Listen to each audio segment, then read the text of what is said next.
नमस्ते दोस्तों। पिछली वीडियो में हमने समझा था कि पैसा सिर्फ गणित का खेल नहीं बल्कि हमारे बर्ताव यानी बिहेवियर का खेल है। लेकिन आज का यह भाग उससे भी ज्यादा जरूरी है। क्या आप जानते हैं कि दुनिया के सबसे बड़े इन्वेस्टर वॉरेन बफेट की 90% संपत्ति उनके सिर्फ 10 से 12 निवेशों से आई है? या फिर क्यों एक करोड़पति इंसान सब कुछ होने के बावजूद भी खुदकुशी कर लेता है? आज हम द साइकोलॉजी ऑफ मनी के दूसरे भाग में अध्याय 5 से लेकर अंत तक की यात्रा करेंगे। हम जानेंगे कि अमीर बनने और अमीर बने रहने के बीच वो बारीक रेखा क्या है जिसे 99% लोग पार नहीं कर पाते। हम समझेंगे कि आजादी का असली मतलब क्या है और क्यों आपकी ईगो आपके बैंक बैलेंस की सबसे बड़ी दुश्मन है। अगर आप भी अपनी फाइनेंशियल लाइफ का कंट्रोल अपने हाथ में लेना चाहते हैं तो यह वीडियो आपके लिए एक लाइफ चेंजिंग गाइड होने वाली है। तो चलिए शुरू करते हैं। अक्सर हम जब अमीर शब्द सुनते हैं तो हमारे दिमाग में बड़ी गाड़ी, आलीशान घर और शानदार लाइफस्टाइल की तस्वीर आ जाती है। लेकिन मॉर्गन हाउसल इस चैप्टर में एक बहुत गहरी बात बताते हैं।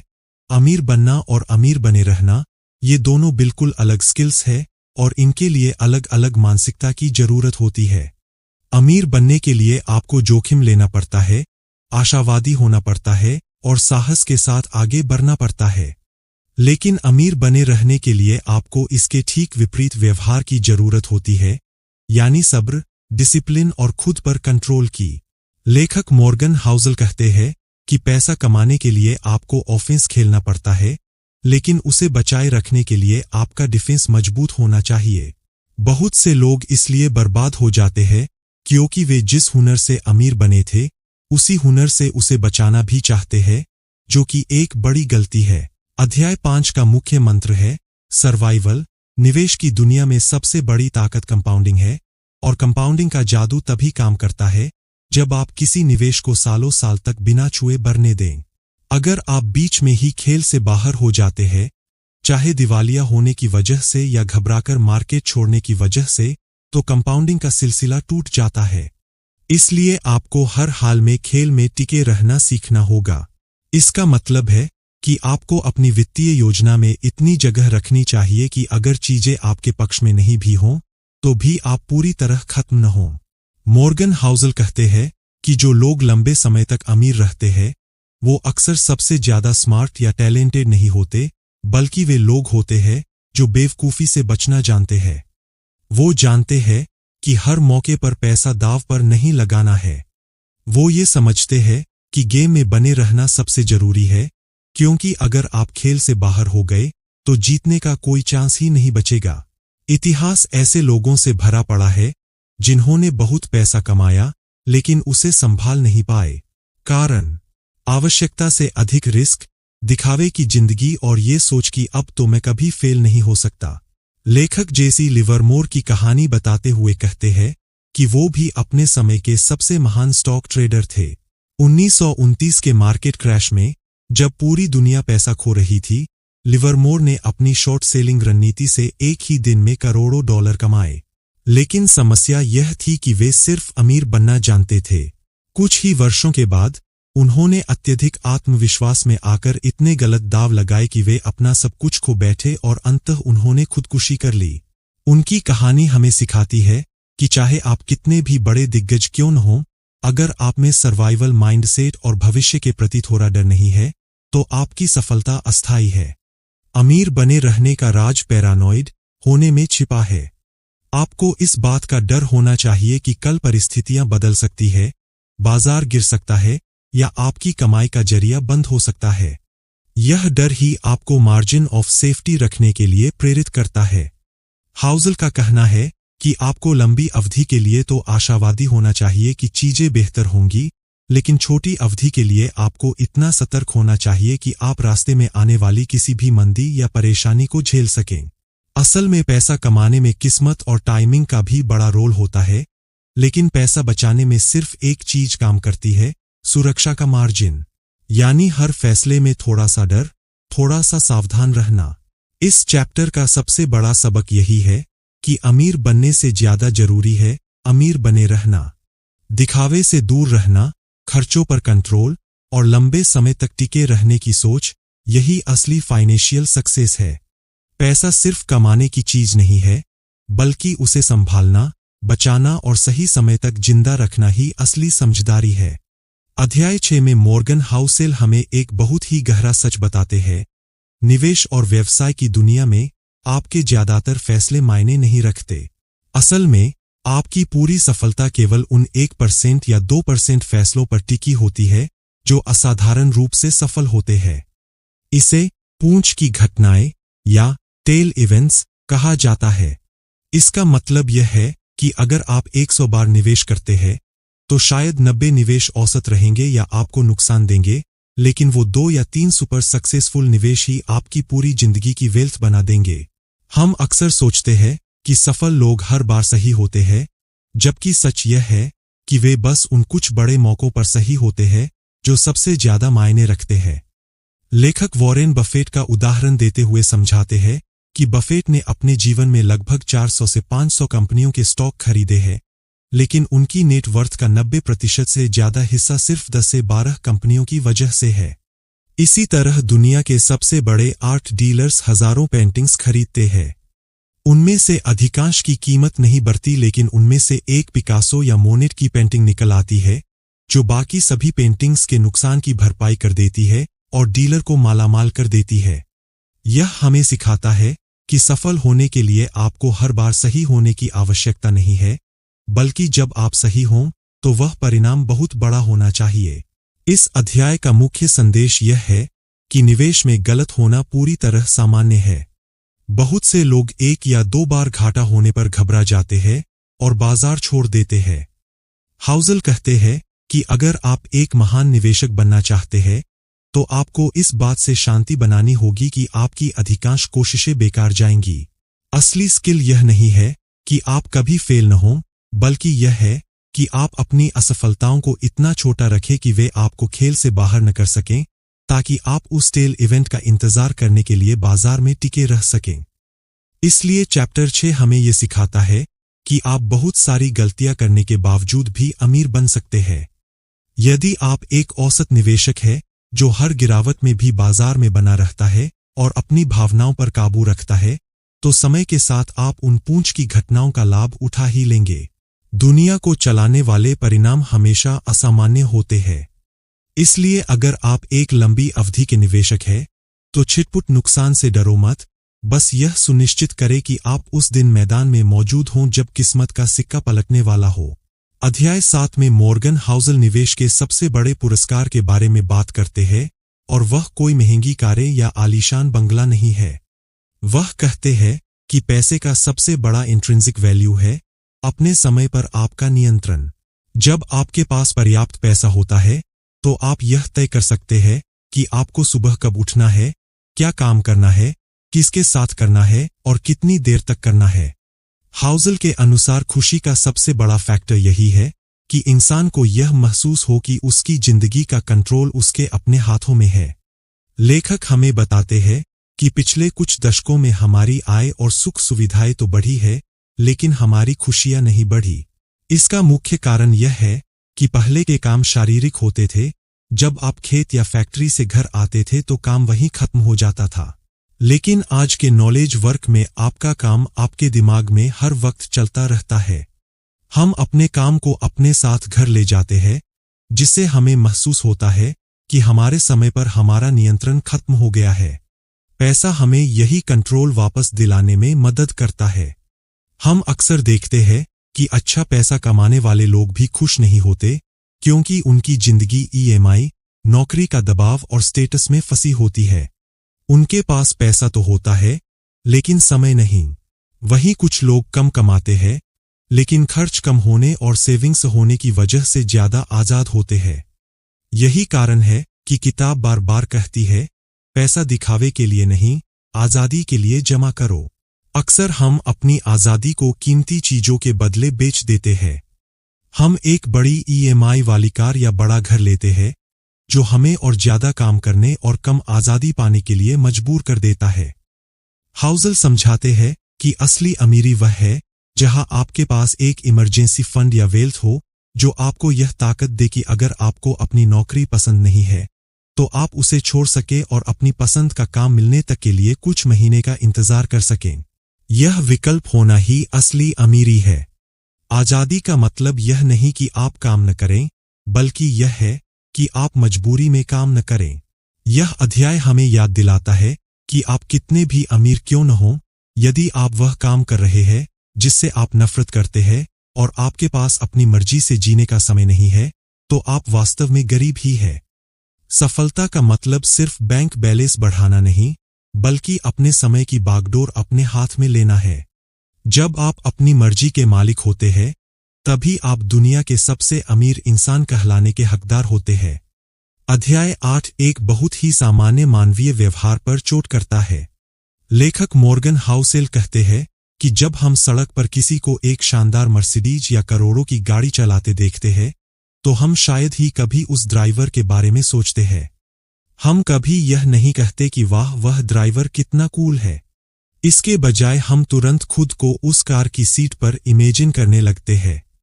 हम सोचते हैं कि अगर मेरे पास यह गाड़ी होती तो लोग मुझे कितना कामयाब और प्रभावशाली समझते। यही वह पैराडॉक्स है। इसको दूसरे तरीके से अगर बताया जाए तो जैसे कोई इंसान बहुत अमीर होते हुए भी बहुत साधारण जिंदगी जीता है, या कोई कम कमाता है लेकिन जिंदगी से ज्यादा खुश है।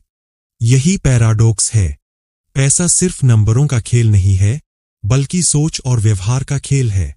हम चीजें इसलिए खरीदते हैं ताकि लोग हमारी इज्जत करें, लेकिन लोग उन चीजों का इस्तेमाल सिर्फ अपनी कल्पनाओं को सजाने के लिए करते हैं, आपकी इज्जत करने के लिए नहीं। यह अध्याय हमें सिखाता है कि हम अक्सर एस्टेट्स और रिस्पेक्ट के बीच भ्रमित हो जाते हैं। हमें लगता है कि कीमती चीजें जैसे बड़ा बंगला, कीमती घड़ियां या ब्रांडेड कपड़े लोगों को हमारी ओर आकर्षित करेंगे और वे हमारी प्रशंसा करेंगे। लेकिन सच यह है कि लोग आपकी संपत्ति से प्रभावित तो हो सकते हैं, पर वे उस संपत्ति के मालिक यानी आपसे उतनी प्रेरणा नहीं लेते। वे बस उस सुख सुविधा को बेंचमार्क मान लेते हैं। अगर आप लोगों का सच्चा सम्मान और प्यार चाहते हैं, तो वह आपकी विनम्रता, दयालुता और बुद्धिमानी से आता है, न कि आपके गैरेज में खड़ी कारों की संख्या से। लेखक इस बात पर जोर देते हैं कि दूसरों को प्रभावित करने की कोशिश में हम अपनी सबसे बड़ी संपत्ति यानी अपने पैसे को गवा देते हैं। हम वह पैसा खर्च कर देते हैं जो कल हमें आजादी दिला सकता था, सिर्फ इसलिए ताकि उन लोगों को प्रभावित कर सके जिन्हें हम शायद पसंद भी नहीं करते। जब आप अपनी नेटवर्थ का बड़ा हिस्सा दिखावे की चीजों में डाल देते हैं, तो आप वास्तव में अपनी वेल्थ को कम कर रहे होते हैं। वेल्थ वह है जो दिखाई नहीं देती, और जो चीजें आप दूसरों को दिखाने के लिए खरीदते हैं, वे अक्सर आपकी आर्थिक मजबूती को खोखला कर देती है। इस अध्याय का सार यह है कि अगर आप चाहते हैं कि लोग आपकी इज्जत करें, तो अपना ध्यान दिखने पर नहीं बल्कि होने पर लगाए। एक अच्छी वित्तीय स्थिति वह है जो आपको शांति दे, न कि वह जो दूसरों को जलन महसूस कराए। जो फैसला आपको रात को चैन की नींद देता है, वही आपके लिए सही है, चाहे वो दूसरों को समझ आए या नहीं। यही the man in the paradox की असली सीख है। अध्याय 9 की शुरुआत एक बहुत ही सरल लेकिन चौंकाने वाली परिभाषा से होती है। मॉर्गन हाउसेल कहते हैं कि रिच होना वह है जो आपकी वर्तमान आय को दर्शाता है, यानी वह पैसा जो आप खर्च कर रहे हैं। अगर कोई 1 करोड़ की कार चला रहा है, तो आप निश्चित रूप से कह सकते हैं कि वह रिच है। लेकिन वेल्थ वह पैसा है जो अभी खर्च नहीं हुआ है। वेल्थ वह कार है जो आपने नहीं खरीदी, वह हीरा जो आपने नहीं लिया, और वह कीमती घड़ी जिसे आपने ठुकरा दिया। वेल्थ उन विकल्पों का संग्रह है जिन्हें आपने अभी तक इस्तेमाल नहीं किया है। हम अक्सर उन चीजों को देखकर सफलता का अंदाजा लगाते हैं जो हमें दिखाई देती है। हम घर, कपड़े, महंगी गाड़ियां और इंस्टाग्राम की फोटो देखकर तय कर लेते हैं कि कौन कितना सफल है। लेकिन हाउसेल हमें याद दिलाते हैं कि असली वेल्थ अदृश्य होती है। वेल्थ वह बैंक बैलेंस और निवेश है जो आपको रात को चैन की नींद देता है। यह वह संपत्ति है जो भविष्य में आपको आजादी और सुरक्षा प्रदान करेगी। हम किसी को अमीर देखकर उसकी तरह बनने की कोशिश करते हैं, तो हम अक्सर उसके खर्च की नकल करते हैं, उसकी बचत की नहीं। यही वह जाल है जिसमें मध्यम वर्ग फंस जाता है। लेखक समझाते हैं कि वेल्थ का असली मूल्य वह फ्लेक्सिबिलिटी है जो यह आपको प्रदान करती है। अगर आपके पास वेल्थ है तो आपके पास यह चुनने की ताकत है कि आप कब काम करेंगे और कब रिटायर होंगे। यह आपको अनिश्चितता के समय में सुरक्षा देती है। जो पैसा आपने खर्च नहीं किया वह समय के साथ कंपाउंड होता है और आपको वह समय खरीद कर देता है जिसे दुनिया की कोई भी कीमती कार नहीं खरीद सकती। अमीर दिखने के चक्कर में हम अक्सर अपनी इसी भविष्य की आजादी को आज के छोटे से दिखावे के लिए कुर्बान कर देते हैं। इस अध्याय का सबसे बड़ा सबक यह है कि अगर आप वेल्थी बनना चाहते हैं तो आपको उन चीजों को खरीदने की इच्छा को दबाना होगा जिन्हें आप अभी खरीद सकते हैं। पैसा बचाना मुश्किल है क्योंकि इसके लिए आपको अपनी ईगो को कम करना पड़ता है। दुनिया को यह दिखाना कि आपके पास पैसा है वास्तव में आपके पैसे को कम करने का सबसे तेज तरीका है। असली वेल्थ वह शांति है जो आपको तब मिलती है जब आपको किसी को कुछ साबित करने की आवश्यकता नहीं होती। अध्याय 10 में मॉर्गन हाउसेल एक बहुत ही क्रांतिकारी बात कहते हैं, आपकी बचत की दर आपकी आय या आपके निवेश के रिटर्न से कहीं अधिक महत्वपूर्ण है। लोग अक्सर सोचते हैं कि अधिक पैसा बचाने के लिए अधिक कमाना जरूरी है, लेकिन हाउसेल के अनुसार बचत का सीधा संबंध आपकी ईगो से है। आपकी बचत वह हिस्सा है जो आपकी आय और आपकी ईगो के बीच का अंतर है। अगर आप अपनी जरूरतों और दिखावे की इच्छा को काबू में रख सकें तो आप कम आय में भी बहुत बड़ी वेल्थ बना सकते हैं। अमीर बनने के लिए आपको बहुत अधिक बुद्धिमान होने की आवश्यकता नहीं है, बस आपको अपनी ईगो पर लगाम लगानी है। हम में से ज्यादातर लोग किसी खास चीज के लिए बचत करते हैं, जैसे घर खरीदना, कार लेना या बच्चों की पढ़ाई। लेकिन यह अध्याय हमें सिखाता है कि बिना किसी कारण के बचत करना सबसे बुद्धिमानी भरा फैसला है। दुनिया अनिश्चित है और भविष्य में कब क्या होगा यह कोई नहीं जानता। जब आप बिना किसी खास लक्ष्य के पैसा बचाते हैं तो वह पैसा आपको अदृश्य आपदाओं और अचानक आने वाले अवसरों के लिए तैयार रखता है। यह बचत आपको वह मार्जिन देती है जो संकट के समय आपको दूसरों के आगे हाथ फैलाने से बचाती है। साथ ही लेखक ये भी बताते हैं कि बचत करने का मतलब यह नहीं है कि आप अपनी जिंदगी का मजा लेना छोड़ दें। असल में बचत उस गैप का नाम है जो आपकी कमाई और आपके खर्च के बीच होता है। अगर आप अपनी कमाई बढ़ाते जाते हैं लेकिन उसी रफ्तार से लाइफस्टाइल भी बढ़ाते जाते हैं तो अंत में कुछ भी नहीं बचता। इस चैप्टर में एक और गहरी बात कही गई है, बचत सेल्फ कंट्रोल का खेल है न कि गणित का। आपको फाइनेंस का एक्सपर्ट होना आवश्यक नहीं, बस इतना सीखना है कि हर इच्छा को तुरंत पूरा करना जरूरी नहीं है। जो इंसान आज थोड़ा रुकना सीख लेता है वही कल बड़ी आजादी खरीद पाता है। आखिर में मॉर्गन हाउसेल साफ कहते हैं कि बचत कोई सजा नहीं है बल्कि एक सुरक्षा कवच है। यह आपको जिंदगी के अनिश्चित पलों में मजबूती देता है, जब नौकरी जाए, बिजनेस डाउन हो या कोई इमरजेंसी आ जाए।